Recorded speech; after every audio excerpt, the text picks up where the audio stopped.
All right, we're in the section 8.8 example white packet number 20.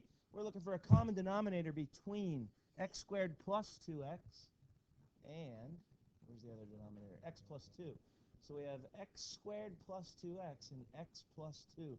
So this is just a lowly x plus 2 right here. Well, this one kind of looks like x plus 2, but it's got an extra x in it. I don't know if you noticed that or not. It's got like a little extra x. So one thing that you want to do when you're trying to find a common denominator is factor the denominator if it's not factored already. For example, this can be broken up into x times x plus 2. Anytime you have a common x in both terms, you can bring that common x out in front of the parentheses and factor it out.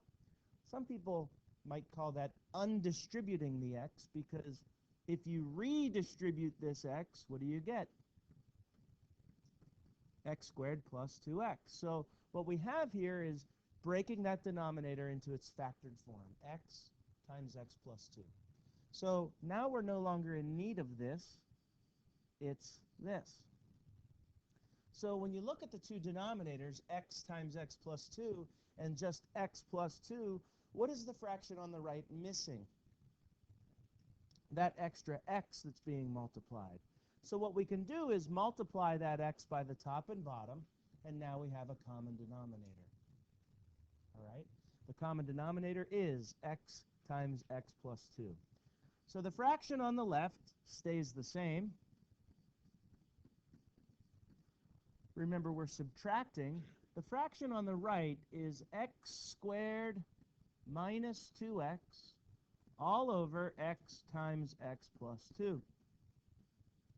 So all I did there is I distributed the x in the numerator to clean it up a little bit. Now, keep in mind that we're subtracting, so you want to do x plus 2 minus x squared minus negative 2x. So what happens with the double negative there? Basically turns it into plus, or adding 2x. All right? So as you're looking for like terms, I think x and positive 2x are our like terms, so they're going to make 3x. So this negative x squared doesn't have a like term to combine with, but we have a grand total of plus 3x on the top, and then that plus 2 has no one to combine with. And on the bottom, we have x times x plus 2. That concludes problem number 20.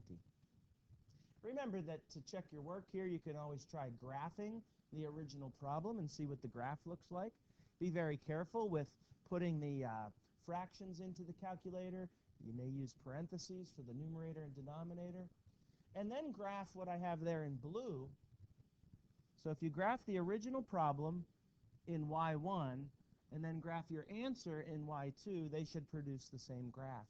It's a good way to check your work to see if you did it right.